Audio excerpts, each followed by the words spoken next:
première radio de France pour les 13-24 ans, pour les 13-34 ans. 3 millions d'auditeurs sur la radio Skyrock FM. Quand on crée quelque chose, c'est rarement pour sa satisfaction personnelle, c'est pour être consommé, c'est pour être vu, c'est pour être apprécié. Il y a ce débouché-là chez Skyrock. On va là où les autres ne veulent pas aller, parce que nous, on sait que c'est peut-être là où c'est intéressant. Vous avez créé le concurrent de Facebook avant même la naissance de Facebook. On a eu 33 millions de blogs. 33 millions de blogs. La moitié de la population française avait un blog. On a fait des choses quasiment impossibles.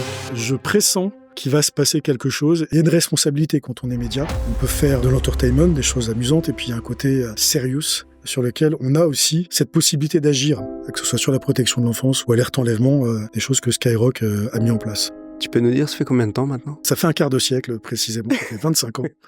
Et ça fait 25 ans que je ne fais jamais la même chose.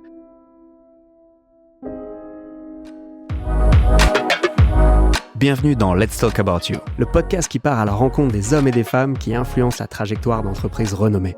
Nous connaissons leur société, mais nous ne connaissons pas leur nom. Nous utilisons leurs services, nous consommons leurs produits. Ils prennent des décisions qui influencent nos vies. Mais qui sont-ils ? Nous allons le découvrir ensemble. Je suis Oméric Dessart, entrepreneur, auteur et podcasteur.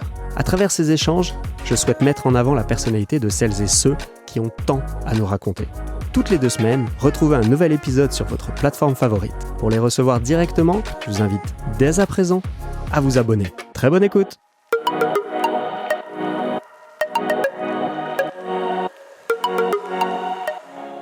Aujourd'hui, nous partons à la rencontre de Jérôme Aguès, directeur général adjoint du pôle digital de Skyrock. Connu pour sa radio grand public, Skyrock, au travers de son pôle digital, est l'une des entreprises les plus innovantes de France. Depuis 25 ans, Jérôme copilote la production digitale, la cybersécurité, le développement commercial, les relations publiques et institutionnelles, la communication et j'en passe. Mais c'est aussi et surtout un dirigeant opérationnel qui a touché directement et indirectement des dizaines de millions de Français au travers des services tels que les Skyblogs, Skyrock.fm, Skyrock PLM pour les militaires, Smax, Yax, Skyrock Cashback, Scred, dispositif numérique d'alerte enlèvement, Safer Internet for Kids, etc. Prêt à rencontrer ce héros de l'ombre ? C'est parti ! Bonjour Jérôme. Bonjour Oméric. Merci beaucoup de nous accueillir dans une des salles de ce lieu mythique. Avec grand plaisir. Écoute, on est dans les studios de Skyrock pour les militaires, Skyrock PLM. Actuellement, donc il n'y a pas d'émission parce qu'il y a toute une tranche qui est musicale. Donc on profite de pouvoir bénéficier du lieu. Donc le décor, il y aura une explication sans doute plus tard de ce qu'il y a derrière nous. Mais effectivement, on est dans un des studios nombreux de Skyrock. Je ne manquerai pas à aller dans les explications parce que sérieux, pour les militaires, ça vaut vraiment le détour. Jérôme, première question, est-ce qu'on peut se tutoyer ? Je pense qu'on peut se tutoyer, Oméric, parce que ceux qui nous regardent ne le savent pas, mais on se connaît quand même depuis longtemps, puisque je me souviens de toi il y a, je sais pas, peut-être 15 ans, à voir, où tu avais fait un stage chez Skyrock, et j'avais eu le plaisir de t'accueillir au sein de nos services, et ce qui fait qu'aujourd'hui, on a pu se retrouver. Donc voilà, on dévoile un petit peu les secrets de cette rencontre. C'est vrai, mon stage de 3e, donc là c'est bon, l'émission, il n'y a plus de secret. On va aller dans la vérité absolue. Est-ce que tu peux nous donner ton état civil, s'il te plaît ? Alors moi, je suis Jérôme Aguès, j'ai 54 ans, je suis marié depuis quelques années, puisqu'aujourd'hui j'ai 3 grands-enfants qui sont encore en études supérieures, mais qui sont sortis de l'éducation nationale traditionnelle et qui font des études supérieures. Voilà. Et j'habite sur Paris. Je n'ai pas cédé aux sirènes que beaucoup de personnes de mon âge entendent, de partir un petit peu en province et de faire du télétravail et de revenir sur Paris plusieurs jours par semaine. Non, moi je suis un fervent adepte du sur-site, parce que ce que j'aime depuis toujours, c'est travailler en équipe. Et chez Skyrock, de façon générale, tout se fait en équipe, tout se fait de façon collégiale, et c'est ce qui me plaît dans ce travail. Et alors, une question que j'aime beaucoup, quel est ton souvenir le plus lointain, si on remonte à l'enfance, ton tout premier souvenir ? Alors, c'était jadis, c'était au siècle dernier, hein, parce que quand on dit qu'on a 54 ans, donc je ne sais pas si ça va parler à tout le monde, mais ma grand-mère tenait une librairie. Elle était, elle était libraire et comme le mercredi à cette époque, c'est peut-être toujours pareil, il n'y avait pas cours. Je passais la journée dans cette librairie et c'est vrai que ma passion, c'était de regarder lire les magazines. Il y avait Mickey, il y avait Picsou, il y avait des livres plus sérieux. Puis surtout, il y avait des confiseries, puisqu'on vendait des Hollywood chewing-gum, enfin plein de choses qui ont des Malabar. Ça existe peut-être toujours, mais quand on est tout petit, c'est des choses. La profusion de la lecture, de la culture avec les friandises, ça reste un souvenir merveilleux. Et puis passer du temps avec ses grands-parents, je pense que quand on est jeune, c'est toujours enrichissant. T'avais un trio de choc. Voilà. Alors, où est-ce que tu as grandi? Alors moi j'ai grandi, c'est pas très original, je suis né à Neuilly, dans le 92 et je suis resté un petit peu dans cette zone. J'ai été téméraire parce que j'étais jusque dans le 78, puisque j'ai été à l'école à Chatou, partais de ma jeunesse aussi à Croissy-sur-Seine, le Vésinet. Enfin bon, c'est une zone qui était presque campagne à l'époque, très pastorale. C'est plus tout à fait le cas puisque ça s'est construit beaucoup, mais c'était un environnement très agréable, avec beaucoup de liberté pour ce qu'il y avait encore des champs, donc on pouvait jouer au foot dans des espaces qui aujourd'hui n'existent plus. Enfin bon, voilà, c'est de très bons souvenirs. Et puis c'était très beau aussi. Il y avait la Seine comme décor à Chatou. La Défense se construisait, c'était rien à l'époque. Donc j'habitais aussi à Courbevoie et on a vu les tours construire. Et quand on est jeune, c'est des choses incroyables de voir sa ville se transformer en des petits bourgs aux alentours de Paris qui deviennent New York. Donc voilà, ça c'est des souvenirs qui m'ont aussi marqué. Et alors, dans ces souvenirs, dans cette enfance, quelle est l'orientation que tu as pris au niveau du collège, lycée? Et déjà, est-ce que tu savais ce que tu voulais faire?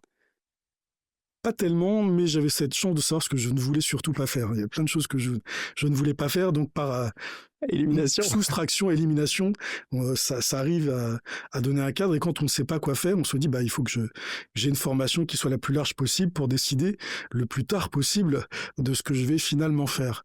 Et c'est vrai que j'ai toujours eu cette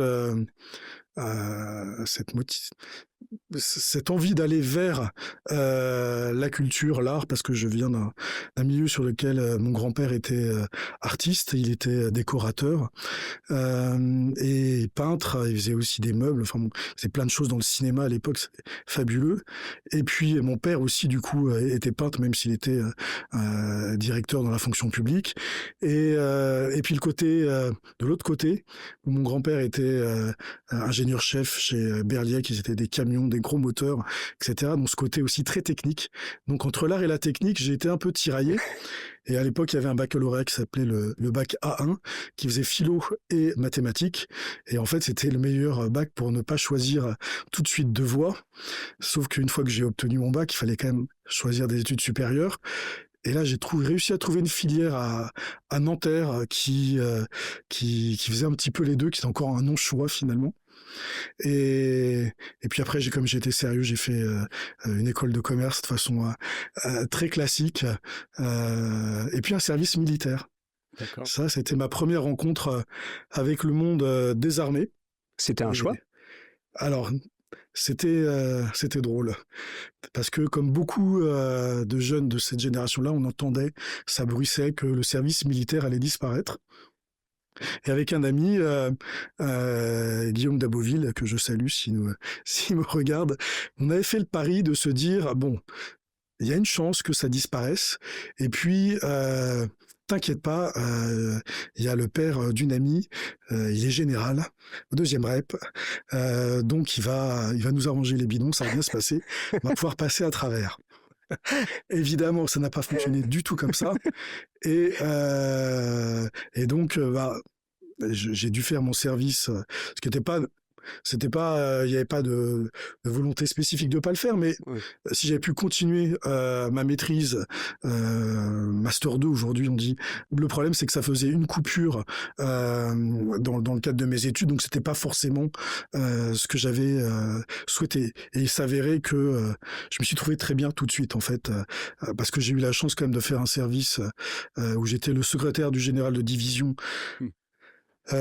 C'était Éric Pourmenté à l'époque, j'étais à l'état-major de la 2e DB. D'accord. Donc je peux dire que je suis un ancien De la 2e DB. de la 2e DB, ce qui est, à mon âge, n'est pas forcément très courant. Et là encore, j'ai pu... ça m'a servi pour la suite, observer comment fonctionnait une division qui est une sorte d'entreprise, en fait, 10 000 hommes, une division.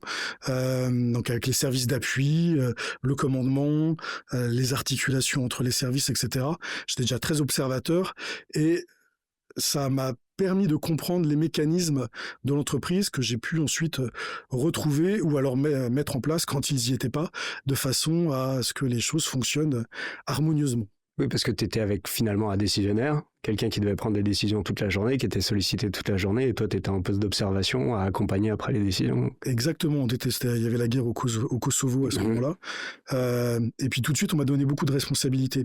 Et je pense que les armées, pour quelqu'un qui ne sait pas ce qu'il veut faire, c'est aussi le bon moyen d'avoir un panel très large en responsabilité sur des missions qui peuvent être simples au départ et devenir plus complexes avec le temps.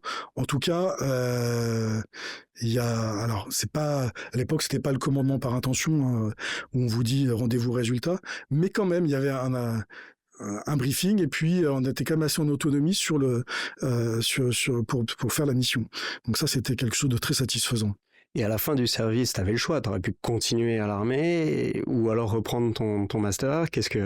Alors effectivement, j'avais un encouragement très fort de l'institution militaire pour faire une école, puisqu'il me dit mais puisque tu reprends des études, autant que tu restes chez nous, que tu ailles et que tu restes chez nous. Et puis moi j'avais en ligne de mire à un moment donné la police. Je voulais faire une école pour être commissaire. C'était voilà, ça me plaisait. Et ce qui s'est passé, c'est donc j'ai passé le concours une fois que j'avais eu mon master, et puis il fallait partir à Lyon, au Mont d'Or. Et en fait, ça ne me convenait pas pour des raisons personnelles à ce moment-là de quitter la région parisienne. Et du coup, je suis pas du tout parti là-dessus. Et je suis parti à faire ma maîtrise, mon master 2 au Conservatoire national des arts et métiers, sur une branche sur laquelle je voyais que je pouvais faire et du marketing et de la technique et de l'internet. À l'époque, c'était tout nouveau et ça me passionnait. J'avais déjà eu un ordinateur que je m'étais payé en faisant des cours, des travaux d'été quand j'étais jeune, et de pouvoir aller sur quelque chose où les machines, les ordinateurs communiquent entre eux, ça me semblait tout à fait novateur et tout à fait prometteur. Et je me suis retrouvé à faire un mémoire sur le commerce électronique, où je me rappelle, c'était à Versailles, quand je faisais ma soutenance, où je voyais le jury me regarder avec des yeux écarquillés quand je leur expliquais qu'on allait pouvoir commander directement sur un ordinateur, que ensuite allait être livré chez soi, et que l'image qu'on avait vue sur la machine correspondait à ce qu'on avait acheté. Mais complètement fou. Vous êtes complètement fou, ça n'arrivera jamais. On a déjà le Minitel et 3615 La Redoute, ça suffit largement. Donc voilà, c'était un peu l'ambiance dans ces années-là, on est en 94, etc., où l'Internet n'existe pas vraiment. On est quand même sur des protocoles assez simples, avec beaucoup de textes sur les interfaces, peu d'images, peu de couleurs, mais je pressens qu'il va se passer quelque chose et que c'est un axe sur lequel il faut que je me forme. Ils t'ont quand même validé ton mémoire. Ils ont validé mon mémoire, oui, ils ont été bien écrit. Oui, mais de revoir ce monsieur avec les yeux écarquillés, dont je me demandais s'il comprenait bien ce que je lui racontais, ça reste savoureux. Et alors, comment après tu te mets en recherche de travail ? Alors, oui. Et pas longtemps en fait, parce que encore une fois là on arrive à un moment donné où Internet explose en fait, et il y a tout le passage en France. On était nous, sur le Minitel, ce qu'avaient pas les grands empires comme les Américains, etc. Et donc nous, on avait une transition à faire que les autres n'ont pas eu à opérer puisqu'ils sont passés directement sur l'Internet. Et donc beaucoup d'entreprises françaises cherchaient des compétences pour pouvoir opérer cette transformation du passage du Minitel à l'Internet. Et donc j'ai eu la chance de rejoindre le groupe BD Multimédia, qui était un éditeur. Il faisait de la presse papier, du Minitel. Alors le Minitel, pour ceux qui ne savent pas, c'est des ordinateurs connectés, très lents, et sur lesquels on pouvait consulter des bilans, des ventes aux enchères, enfin des choses très ennuyeuses finalement, mais ou faire des achats sur 3615 La Redoute. Et j'espère qu'ils m'enverront quelque chose vu la publicité que je fais.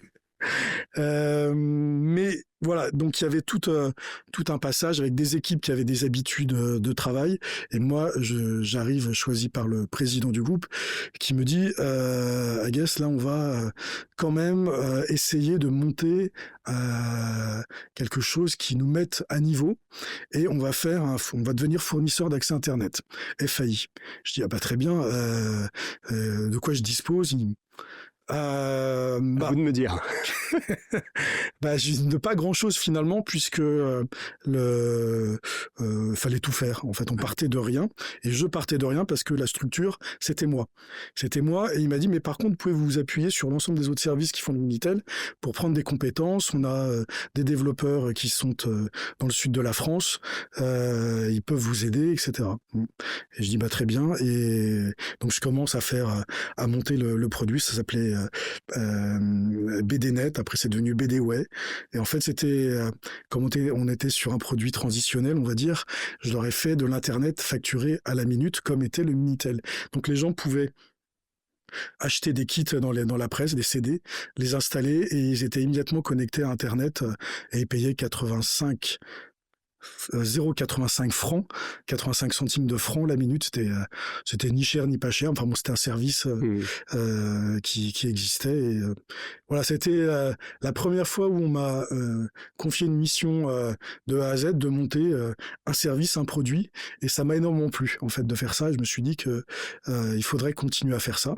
Après, il y a eu des rencontres qui ont fait que j'ai pu continuer.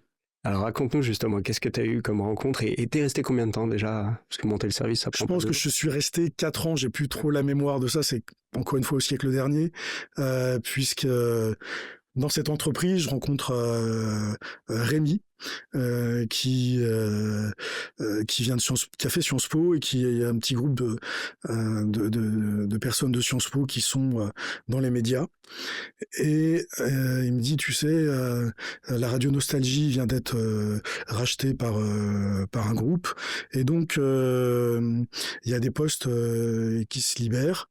Est-ce que tu voudrais pas reprendre les services Minitel? Donc il y a un entretien qui se passe avec Franck Chenot, qui est aujourd'hui le directeur général du pôle multimédia avec moi.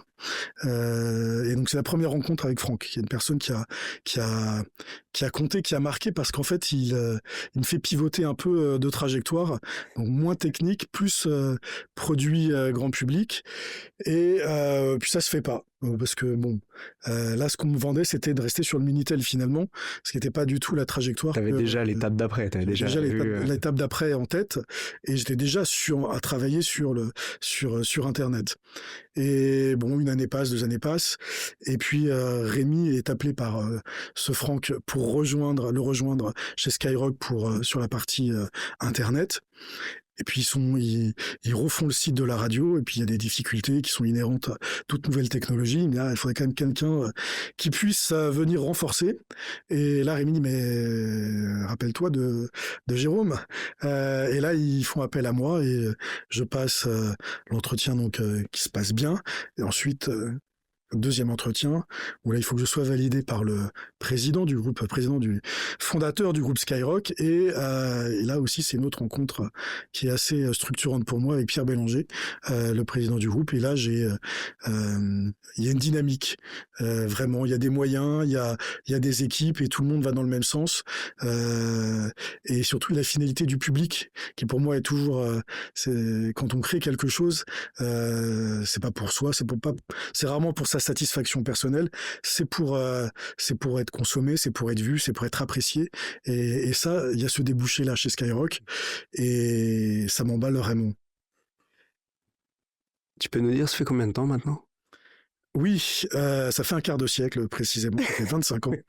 Donc et ça fait 25 ans que je ne fais jamais la même chose. C'est ça qui j'ai des routines, j'ai mis en place un rythme et une organisation précise de vie. D'aucuns pourraient dire que je m'habille toujours pareil, que je vais toujours manger au même endroit, etc. Mais ces routines qu'on a, ça nous permet de faire face à tout ce qui est nouveau tous les jours, de pouvoir y répondre sans avoir le cerveau pris par autre chose. Donc oui, ça fait vraiment longtemps, et c'est pas prêt de s'arrêter, parce que quand on est sur un segment qui est la nouveauté, qui est la nouvelle génération, et ben on est toujours porté par là en ce moment c'est l'IA, après ça sera encore autre chose, donc il y a toujours quelque chose qui vient vous exciter le cerveau pour inventer de nouvelles choses. Oui, parce que finalement, tu as ton activité, on va dire, quotidienne, opérationnelle, mais tu as aussi, on peut appeler ça de l'intrapreneuriat. Alors non, parce que dans la définition intrapreneuriat, il y a un côté électron libre. Ouais. Non, on est une entreprise qui est structurée. Il y a un président qui est actionnaire principal, qui a la vision.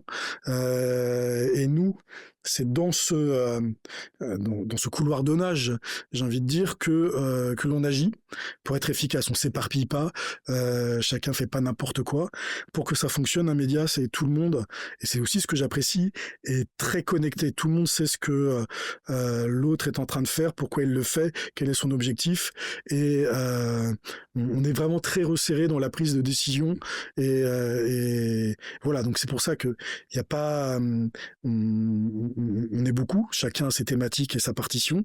Il y a un chef d'orchestre, et donc tout ça se fait une musique qui est Skyrock, la musique de Skyrock. Et voilà, c'est comme dans un orchestre. Chacun suit sa ligne, et c'est ce qui fait qu'au final, on a un résultat.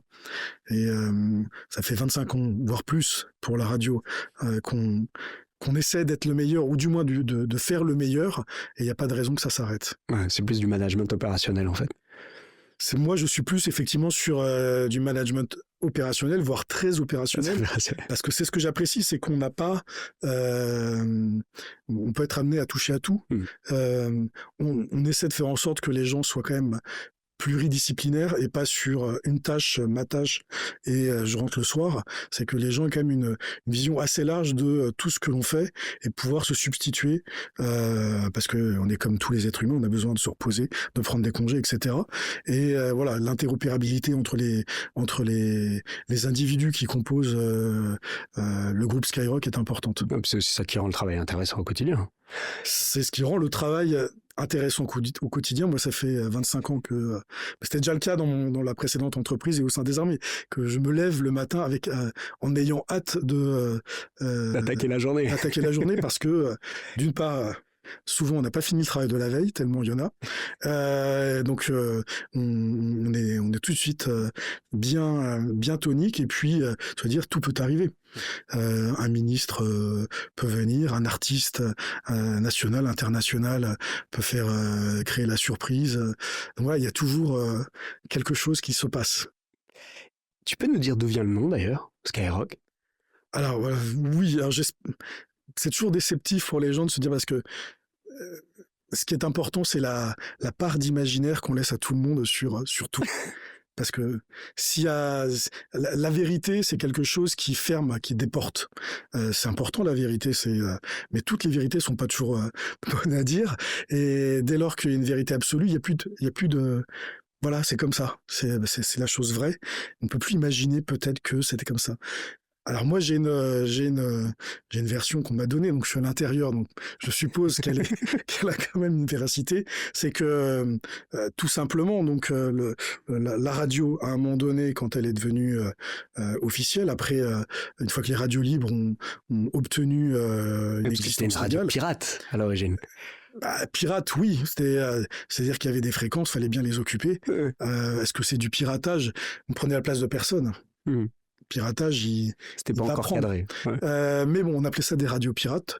Donc moi, quand j'étais jeune, j'écoutais les radios pirates. Et puis c'est devenu légal, c'est devenu officiel. Et donc à ce moment-là, Skyrock se crée. Et l'idée, c'est de se dire, bah, il y a des satellites aussi. C'est des choses qui sont assez nouvelles à l'époque, qui vont rediffuser le signal sur tout le territoire, le ciel, par le ciel, donc le sky.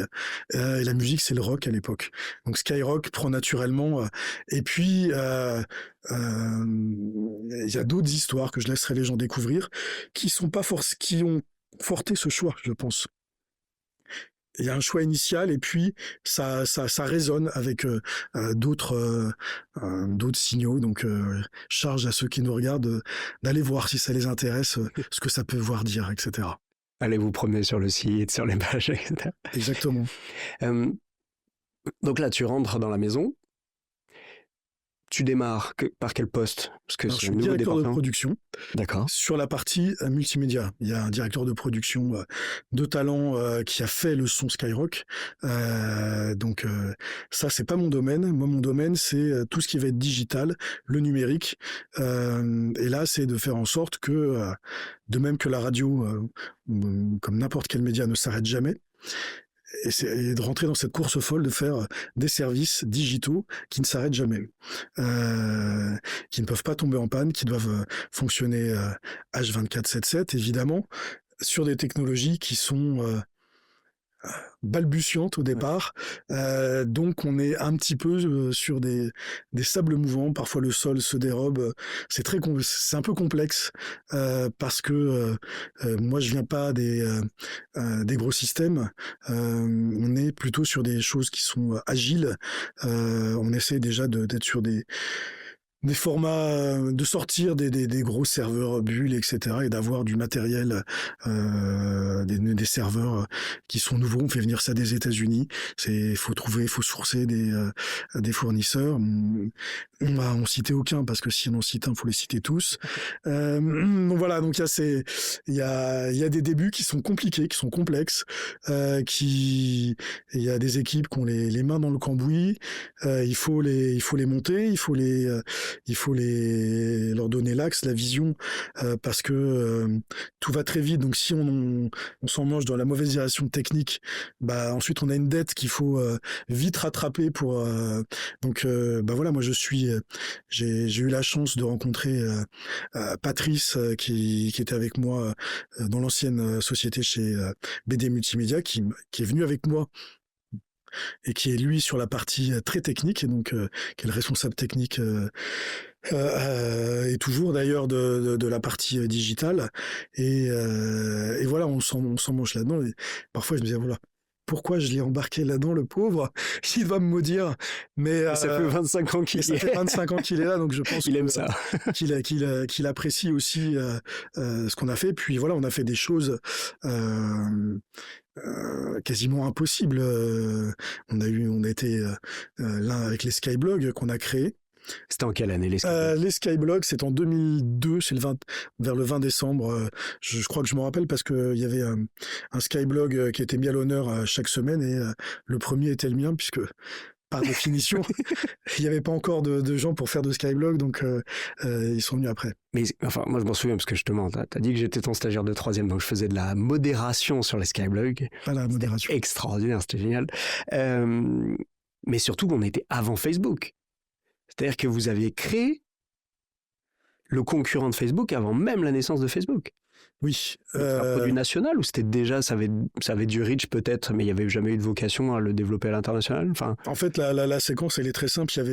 On a lancé en 2000 le nouveau site de Skyrock, sur lequel il y avait le chat de Skyrock. Donc les gens pouvaient discuter entre eux en direct dans des rooms. C'était un serveur IRC qu'on avait habillé avec une interface multimédia accessible à tous. Et on avait fait des profils, c'est-à-dire que les gens qui étaient sur ce chat, on pouvait aller sur le site et retrouver le profil de la personne. Il mettait une photo, l'utilisateur mettait aussi une description, et puis on s'est rapidement rendu compte qu'on faisait de la modération de ces fiches rencontres, les gens ne pouvaient pas dire n'importe quoi et publier n'importe quelle photo, que à un moment donné, les gens modifiaient souvent la fiche, ce qui faisait donc un passage en modération, donc un coup. Et puis à ce moment-là, Pierre Bélanger va aux USA ou revient des USA et dit ben voilà, je vois ce qu'il faut faire. On va faire des weblogs, ça s'appelait comme ça à l'époque. On va faire nos weblogs avec à notre façon. Et je dis très bien, c'est quoi un weblog? Moi, je me dis, c'est ton billet pour les USA. et je pense que le succès des Skyblogs vient de la simplicité avec laquelle on s'est expliqué les choses. Donc Pierre a donné sa conception du blog. J'ai trouvé les équipes sur le moment disponibles parce qu'on avait d'autres services et d'autres choses à développer qui n'étaient pas une priorité, mais c'était vraiment le moment de faire ça. Et on a pu mettre ça en scène, enfin tout ce que voulait Pierre, on a réussi à le développer très rapidement et on l'a adjoint. Et comme à l'époque, on appelait toutes les choses s'appelaient Sky.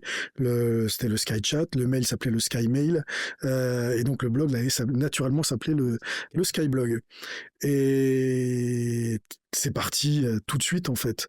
Alors on a eu une V1 qui était, on générait du HTML, c'est-à-dire on publiait un blog et hop, ça générait le service en HTML. C'était pas forcément la chose la plus avisée qu'on ait fait techniquement à l'époque, parce que ça a très vite amené des difficultés techniques et une dette qui passante de la dette.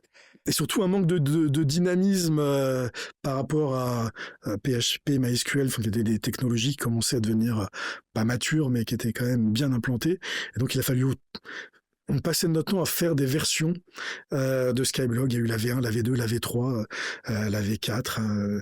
Et à chaque fois, c'était des accouchements dans la douleur en fait parce que on a eu 33 millions de blogs. 33 millions de blogs. Et il y avait quasiment 8 millions de personnes qui venaient chaque jour dessus. Donc la moitié de la population française avait un blog. Voilà. Et 8 millions. Et dès qu'on touchait quelque chose, ça prenait une dimension énorme. Donc voilà. Aujourd'hui, ça aurait été un hashtag touche pas à mon blog, à mon Skyblog.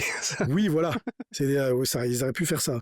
Mais effectivement, dès qu'on ajoutait une fonctionnalité, qu'on en retirait une, qu'on en modifiait une, c'est une très très large communauté et surtout déjà un réseau social. Donc des gens qui prennent la parole, qui expriment, etc. Donc, et ça avait un coût. Donc comment vous le monétisiez ? Alors, la liberté qu'on offre d'expression, elle a un prix, effectivement, et c'est grâce à la publicité qu'on offre ces services gratuitement pour l'utilisateur. Donc, tous les modèles économiques des médias, aujourd'hui, pour la plupart, après, il y a des... à la marge, il y a d'autres choses qui peuvent ramener de l'argent, mais effectivement, c'est la monétisation d'une audience. Construction d'une audience et ensuite monétisation de cette audience sur le marché publicitaire qui, eux, vont la segmenter, vont la calculer, vont dire voilà, ça vaut tant, telle campagne pour tel produit. A priori, tant de personnes chez vous qui vont être réceptives, donc ça vaut tant, etc. Voilà. Ça devait être bien fait parce que je m'en souviens pas, si tu veux. Donc, on essaie d'être assez affinitaire, et puis surtout les annonceurs cherchent. Ça sert à rien de faire de la publicité pour, je sais pas, des produits seniors sur Skyrock, ça n'a. Bien sûr. Et inversement, donc voilà. Alors ça, c'était quand même une énorme réussite pour le département. Est-ce qu'il y a eu d'autres éléments? Tu as fait beaucoup de choses. Vois comment... tu es entièrement libre, mais je trouve ça vraiment passionnant et j'aimerais vraiment que les personnes qui écoutent et qui regardent le blog soient au courant de tout ce que tu as mis en place. Est-ce que c'est impressionnant? On parlait notamment de la radio pour les militaires, par exemple. Alors, ce qui est important, je vais te reprendre parce que j'ai pris soin au départ de dire qu'on était une équipe et qu'on était un groupe et qu'on est et c'est ce qui rend les choses qui paraissent impossibles, réalistes. Et donc effectivement, j'ai pas mis des choses en place. J'ai participé à mon échelle, dans mon périmètre, à la mise en place de, effectivement, tu parles de Skyrock pour les militaires qui peuvent paraître anachroniques. C'était également l'armée, une rencontre importante dans ma vie, parce que j'ai trouvé beaucoup d'éléments qui me satisfont en termes de rigueur, en termes d'organisation.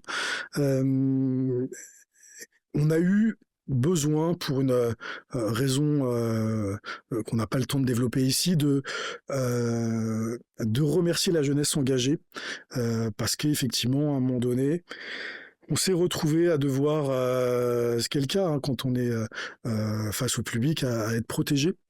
Et on s'est retrouvé avec des jeunes gendarmes, policiers, etc., qui venaient nous protéger. Et on s'est dit, mais comment est-ce qu'on peut les remercier?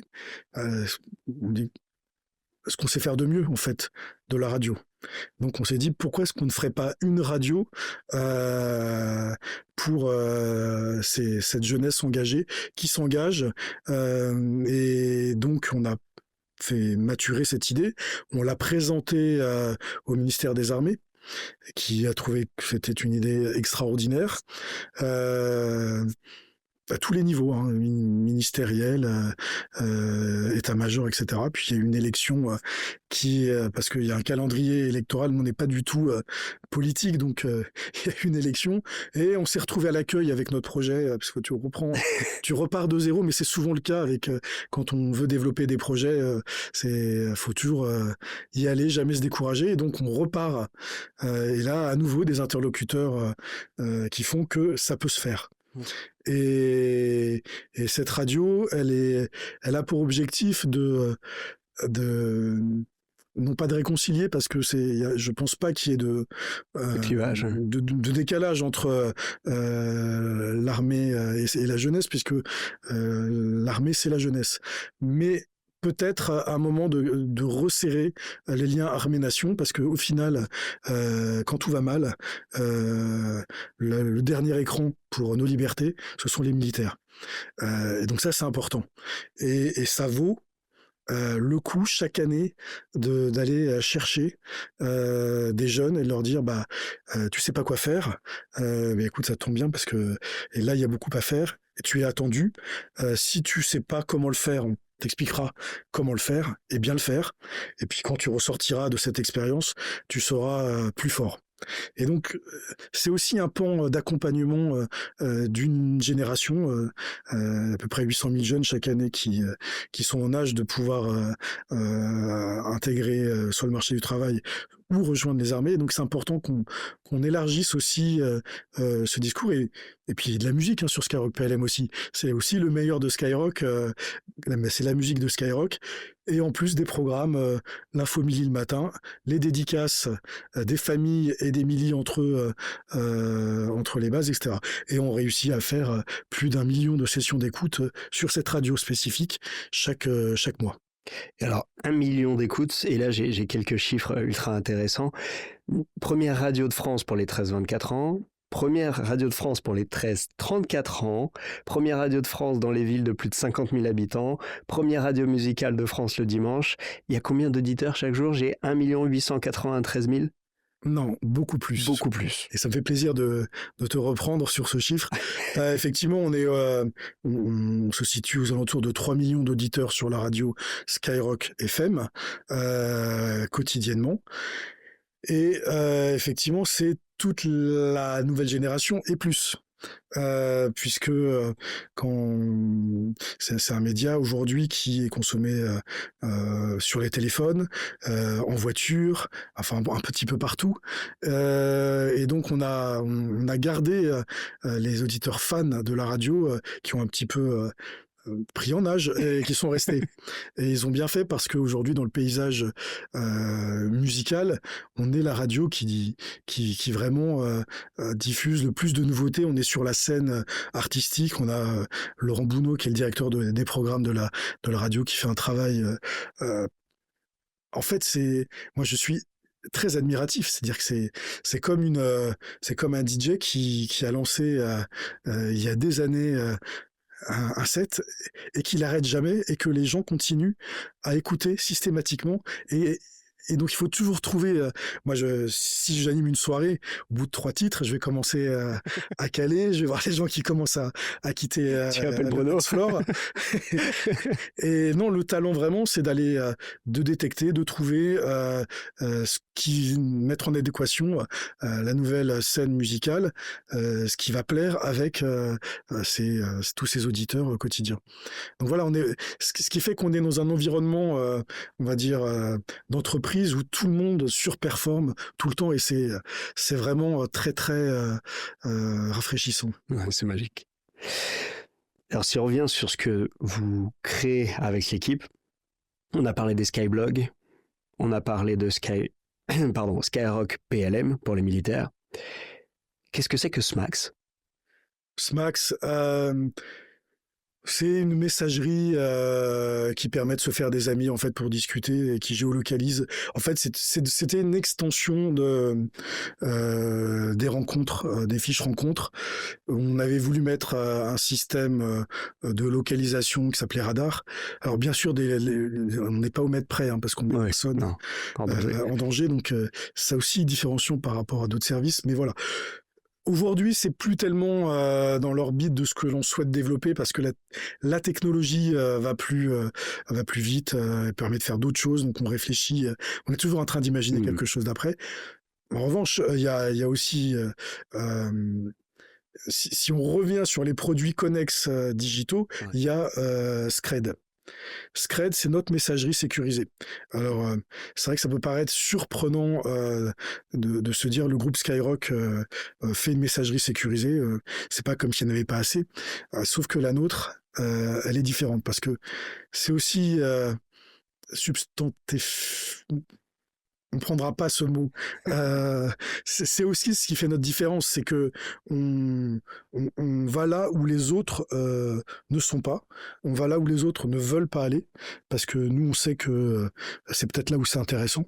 On a eu l'idée de faire cette messagerie en full peer-to-peer, ce qui fait que les gens n'ont pas besoin de s'enrôler dans cette messagerie avec des numéros de téléphone, des adresses email. Ce sont des choses quand même qui sont en train de disparaître. Le numéro de téléphone, l'email, c'est un petit peu vieillot. Et donc on s'est dit, bah voilà, on développe une messagerie. Il faut que les gens ils la téléchargent et tout de suite puissent l'utiliser. Et puis on s'est dit, mais en fait, ce qui est compliqué avec les messageries traditionnelles comme les WhatsApp, les Signal, etc., c'est qu'il y a un serveur central, donc il y a de la compression. Donc on n'est pas en full HD. Les images sont, quand on les envoie, tout est compressé parce que il y a ce serveur. Mais qu'est-ce qu'il fait là, ce serveur? Au final, il sert à rien. Il sert à inscrire dans le marbre des messages qui sont quand ils sont créés par la personne qui les rédige, volatiles, éphémères, etc. Et ce serveur-là garde tout. Pour une raison simple, la plupart des messageries sont gratuites, donc il y a bien un moment donné où les datas doivent servir à quelque chose, même si c'est à travers d'autres services, mais il y a quand même de l'analyse de données, etc. Et ça nous semblait pas aller dans le sens de la liberté, qui est un principe aussi qui guide beaucoup de choses qu'on met en place. Et on s'est dit, ce serveur, on va l'évacuer. En fait, il n'y en a pas besoin. Et la meilleure sécurité, alors les autres sont chiffrés, cryptés, le serveur, vos données sont dans un coffre-fort. On vous le garantit. Quand faut-il le croire? Moi qui suis technique, je sais que le mieux peut-être, c'est de ne pas collecter ces données. Comme ça, il n'y a même pas besoin d'offrir une garantie de chiffrement sur quelque chose qui n'a pas à être collecté. Et donc, on arrive avec une solution où, comme le téléphone au siècle dernier, quand on s'appelait, ça va d'un point A à un point B, et puis basta, ça s'arrête là. Et donc, on redonne cette liberté aux gens de se dire, j'envoie un message, je peux le supprimer sur le téléphone de l'autre aussi, je peux l'appeler, je peux faire une visio, ça laisse pas de traces, j'ai pas besoin d'envoyer des recommandés et de me dire que dans 20 ans ça ressortira hors contexte, ce qui est effroyable. Il y a tellement de de procès où on ressort des SMS et hors contexte, etc., en disant vous avez dit ça tel jour à telle heure. Tel jour à telle heure, je ne m'en rappelle pas forcément. J'avais pas le sentiment d'écrire un recommandé qui allait être gravé, qu'on me ressortirait plus tard. Et donc voilà, on redonne cette liberté aux gens de la liberté de se dire voilà, j'envoie des messages, je prête pas conséquence. Si je veux les supprimer, quand je les envoie, ils sont à moi, même s'ils sont sur le téléphone des autres, je peux les supprimer. Et puis, c'est surtout, du coup, une garantie absolue de confidentialité, puisque personne ne peut s'immiscer ou intercepter les conversations, parce que c'est quand même très chiffré aussi, c'est quand même très technique. Et donc, il y a 20 millions d'utilisateurs dans le monde, qui sont sur tous les continents, répartis de façon assez homogène, avec comme une densité sur le Moyen-Orient qui ont des grosses diasporas qui travaillent, que ce soit à Oman, aux Émirats Arabes Unis, etc., où là, effectivement, il y a aussi cette facilité de s'enrôler sans avoir de compte téléphonique, parce que la téléphonique et les abonnements coûtent très cher pour ceux qui font des petits métiers sur ces zones-là. Et donc, ça a très bien pris, ça marche très bien partout, que ce soit en Iran, en Ukraine, en Chine, aux États-Unis. Enfin bon, on est sur toute la planète. Et ça aussi, c'est satisfaisant de faire un service qui est utilisé partout dans le monde et de le traduire dans toutes les langues. On le fait traduire dans toutes les langues, dans toutes les écritures. Ça fonctionne en arabe de façon inversée. Donc c'est très stimulant, c'est très amusant de créer des produits internationaux. Et alors, on mettra le lien d'accès à Scred, mais ça s'écrit S-K-R-E-D. Voilà. Donc, voilà, allez-y. Skyrock, rouge comme la couleur de Skyrock. Avec tout ce que tu dis et toute la puissance que vous développez, il y a combien de personnes dans les équipes ? On est à peu près 120, parce que il y a les studios, il y a les animateurs. 120 dans les bâtiments On est sur tout le territoire métropolitain, parce qu'une radio, c'est avant tout de la technique. Hein. Ce sont des gens sur le territoire qui vont régler des émetteurs, régler du son. Il y a de l'ingénierie, il y a du calcul. Effectivement, c'est tous ces métiers qu'on soupçonne pas quand on consomme un média, mais ce que je dis vaut aussi bien pour la télévision que pour d'autres... Pour tous les médias en général, après il y a de l'imprimerie, tout ça. Donc il y a beaucoup d'ingénierie derrière, ce qui fait qu'on a besoin d'être 120 pour tout faire tourner. Il y a un dernier dispositif dont j'aimerais qu'on parle, c'est tout ce qui est autour de la protection des enfants. Tu peux nous en dire un peu, parce que moi, j'ai une petite c'est fille, très important, parce que on est... d'une part, il y a la tenue d'antenne sur Skyrock où Diffoul fait un travail admirable de maîtrise d'antenne pour qu'effectivement, quand on donne la parole, il peut toujours avoir des risques. Et donc ça, c'est quelque chose qui, dans le groupe, est culturel. Et donc, quand on fait les choses, et quand c'est arrivé dans mon périmètre de faire des choses pour le grand public, il a fallu assurer ce même niveau de sécurité. Et donc, on a un public jeune, donc on a essayé et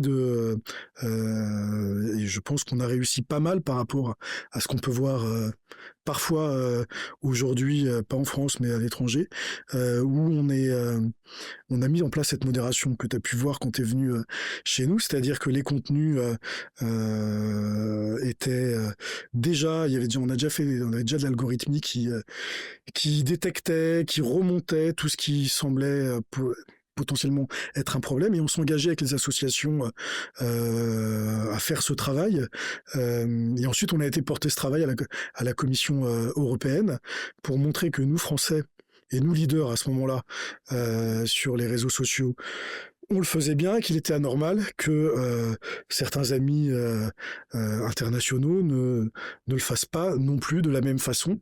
Et ce qui fait qu'à un moment donné, la commission a mis autour de la table et je me suis retrouvé à Bruxelles avec Google, avec Facebook, YouTube, etc. Et on a vraiment discuté de choses et il y avait vraiment une envie de construire ça de façon collective, les bonnes pratiques, de les partager et de faire en sorte que la jeunesse soit dans un environnement protégé sur les réseaux sociaux. Alors évidemment, ça peut brider la liberté d'expression. Ça permet parfois d'être intrusif sur des choses qui se passent, mais de façon toujours respectueuse. Et donc on a fait des services sûrs. Et voilà, c'était extrêmement important. Puis moi, c'était quelque chose qui me semblait indispensable. C'était même pas pensable de faire des services qui soient des Far West. Et puis il y avait j'ai eu plaisir à embarquer, ils avaient plaisir d'être embarqués également, à trouver des communautés qui fassent ça aussi à titre personnel pour nous aider. Donc on avait fait des outils collaboratifs où on donnait des rôles à des gens, hein. Il y en a qui étaient administrateurs, admins, etc. Et tout un système pyramidal où ça remontait, les informations les plus sérieuses étaient effectivement traitées avec extrêmement de sérieux, en partenariat avec les associations de protection de l'enfance qui démarrait aussi à l'époque, parce que c'était quelque chose, c'était des choses d'aller sur le digital pour elle, quelque chose de nouveau aussi. Donc, et c'est ce qu'on a appelé le Safer Internet for Kids, c'est ça? Voilà. D'accord. Et il y a un autre point, c'était alerte enlèvement. Alors, alerte enlèvement, ça c'est une initiative de Pierre Bélanger après un voyage aux USA où il y a quelque chose qui s'appelle Amber Alert. Yes. Et il a réussi ce tour de force de mettre ça en place avec l'État et l'ensemble des autres médias. Et puis quand le digital est devenu quelque chose d'important sur lequel les gens étaient, effectivement, il m'a embarqué dans l'aventure. Où là, on a réfléchi à comment faire en sorte que les messages passent aussi sur les réseaux sociaux et soient diffusés au mieux de là où les gens sont. Il y avait déjà toute la première phase qui était gare, médias traditionnels et autoroutes, etc. Et puis on l'a porté dans un second temps ensemble sur les réseaux. Donc on a fait signer tous nos amis qui voulaient également s'engager dans ce qui semblait être important aussi, parce qu'il y a il y a une responsabilité quand on est média. On peut faire de l'entertainment, des choses amusantes, et puis il y a un côté serious sur lequel on a aussi cette possibilité d'agir et d'avoir un impact. Et voilà, ça fait partie des choses, que ce soit sur la protection de l'enfance ou alerte enlèvement, des choses que Skyrock a mis en place. C'est incroyable en tout cas. Bravo. Et puis merci. Merci au nom de tout le monde, parce que ça contribue à être plus sain. Oui. Donc, et c'est pas une mince affaire. On va rentrer dans la partie que j'appelle le speed questionnaire. Donc, oulala, je pensais qu'on en avait fini, moi. Ah non, je te garde. C'est le stage n'est pas terminé. Je te fais 3 à 4 propositions, tu choisis celle qui te parle le mieux. Mm-hmm. Café, thé, chocolat chaud? Café et beaucoup trop dès le matin, oui, c'est obligé. Matin, après-midi ou soir? Alors, matin. Faut être l'énergie, les good vibes, c'est le matin. Le soir, oui, il y a des ambiances dans la journée. Oui, effectivement, l'après-midi, c'est pas forcément un moment terrible. Avec toutes les personnes qui passent ici, il doit y avoir des pics d'énergie aussi, il doit y avoir des moments... Oui, chacun est sur son tempo. Moi, le matin, c'est là où effectivement on est le plus speed et on peut faire le plus de choses. Ou peut-être parce qu'on a le plus de tranquillité aussi pour le faire. Tu te lèves à quelle heure? Je me lève vers 6h30, 6h40, ce qui est largement suffisant puisque je finis très tard. Lecture, cinéma, musique? Moi je suis boulimique de tout en fait. J'aime beaucoup lire parce que on peut tout faire avec des choses sérieuses et des choses divertissantes. Donc je fais les deux. J'écoute la radio, j'écoute la musique. Enfin bon voilà, c'est... Printemps, été, automne ou hiver? Définitivement printemps-été. Mais surtout été, parce que il y a de la lumière, et la lumière c'est hyper important pour être positif et faire des choses qui soient feel good. Travail au bureau, en télétravail, coworking? Alors j'ai commencé cet entretien en disant que j'étais un aficionado du sur-site. Donc si je peux, je peux télétravailler, je suis équipé chez moi, mais quand même, comme je l'explique, on est quand même dans un sorte de relationnel avec les équipes où il y a beaucoup, mais ça va plus vite, c'est plus simple. Bien sûr. Les ping-pong, voilà, pour échanger. Et puis, donc c'est quand même mieux d'être ensemble. Puis la pause méridienne qui sert aussi à parler d'autres choses et puis sur lequel des idées peuvent déboucher aussi. Donc c'est important d'aller déjeuner ensemble. Et puis l'esprit de corps, de groupe. Voilà, on est ensemble, on est dans une aventure. Non, et on pourra pas le voir, mais t'as quand même un énorme écran. Je sais pas combien de pouces dans ton bureau. Ça aurait été difficile de promener avec toi ailleurs. Oui, bah parce que voilà, comme je l'ai expliqué, je suis sur beaucoup de sujets. Il y a du juridique, il y a bien sûr. voilà, il y a tout à monter. Il y a toujours des problèmes. Il faut ouvrir plein de fenêtres, des présentations à faire. Voilà. Innovation, tradition, disruption. Moi, je dirais innovation, quoi qu'il arrive. C'est ouais. Management, entrepreneuriat ou recherche? Management, monter des équipes, faire que ça tourne, c'est idéal. Attention, la prochaine, elle est compliquée. Skyrock, Nostalgie, France Info. Bah, définitivement Skyrock, puisqu'on retrouve la musique plus ancienne sur Classics. On a une antenne qui s'appelle Skyrock Classics en DAB. Les infos, on les a le matin chez Diffoul. Donc, je pense que on a suffisamment d'input, d'informations pour ne pas avoir écouté en continu les mauvaises nouvelles. Mais je suis aussi tout à fait confraternel avec France Info, qui est une très belle radio. Et en termes de réseaux sociaux, plutôt LinkedIn, Twitter, Instagram, TikTok, autres? Les réseaux sociaux, tant qu'ils sont sociaux, moi ça me va. Donc LinkedIn, les réseaux asociaux, j'ai plus de mal puisque voilà, nous on a nos réseaux étaient maîtrisés, ils le seront, ils le sont. Les réseaux où il y a beaucoup de haters, je trouve que c'est une perte de temps en fait. Quel est l'intérêt de perdre 30 secondes à rédiger un message négatif? On passe à autre chose, on s'arrête pas pour dire à quelqu'un que ce qu'il pense c'est nul, c'est son problème. Voilà, donc voilà, moi j'ai les réseaux sociaux, oui, les réseaux asociaux, non.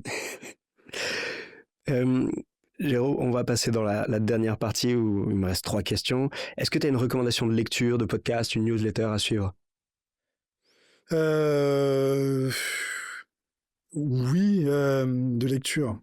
C'est compliqué parce que comme je lis des ouvrages de prospective ou technique, ils sont très vite obsolètes en fait, et il faut toujours en prendre un autre. Mais je dirais La souveraineté numérique de Pierre Bélanger. Donc ça peut paraître, voilà, je parle toujours de mon écosystème, mais c'est aussi important parce que ça a marqué en 2014 le fait qu'on ne pouvait pas être que une mythocratie du système américain, qu'on avait aussi la capacité de prendre en main notre destin numérique. Et voilà, c'est un ouvrage qui amène la réflexion et qui du coup peut amener à lire plein d'autres ouvrages plus récents sur la thématique. Alors je fais une divulgation, mais tu étais au séminaire sur l'IA? Au sommet d'IA. Non. Non, pour plein de bonnes raisons. Mais je n'y étais pas. J'étais intervenu sur d'autres séminaires sur l'IA. En fait, il y en a un toutes les semaines. Donc, à un moment donné, l'IA, moi, j'ai compris ce que c'est. Je sais ce que c'est. Je sais comment on le fait. Maintenant, c'est comment nous on l'intègre et comment on la prend en main. C'est ce qu'on est en train de travailler en interne. Donc, c'est plus le temps d'aller dans les sommets. Là, c'est plutôt maintenant de redescendre dans les plaines, si on parle des sommets, pour le mettre en scène. Est-ce que tu as un ami ou une connaissance que tu me recommanderais d'inviter sur le podcast? Moi, quelqu'un qui m'a beaucoup impressionné, c'est le général Lecointre. Aujourd'hui, il est à l'ordre du National du Mérite. Donc, c'est sa fonction après avoir été chef d'état-major des armées. C'est quelqu'un qui qui emmène. Vraiment, il a emmené les armées, il a emmené quand il était jeune capitaine, les troupes sur un combat extrêmement dur qui l'a, je pense, beaucoup marqué. Donc c'est quelqu'un qui aujourd'hui a un discours sur une configuration mondiale, sur le management, sur tous les sujets, avec un vrai regard et une vraie puissance. Et écoute, on va faire le possible. Et une dernière question, si on souhaite te contacter, quelle est la meilleure façon de s'y prendre? Via Scred. Va falloir que tu donnes ton identifiant alors. Alors, c'est ça qui est magique. Sur Scred, je vous donnerai un QR code qui suffira de scanner ou un lien sur lequel il suffira de cliquer et je décrocherai. Eh ben écoute, on va mettre le lien vers le QR code directement dans la plateforme. Un grand merci Jérôme, c'était vraiment super. De te revoir après, on va pas rappeler le nombre d'années, et bravo pour tout ce que tu as fait, c'est absolument extraordinaire avec les équipes. Merci beaucoup, Méric.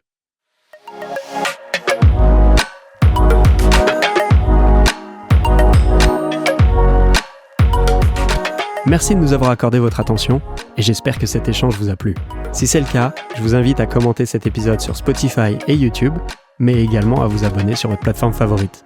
Vous pouvez également m'envoyer un message sur LinkedIn, j'y répondrai avec plaisir. On se retrouve dans 2 semaines pour un nouvel épisode.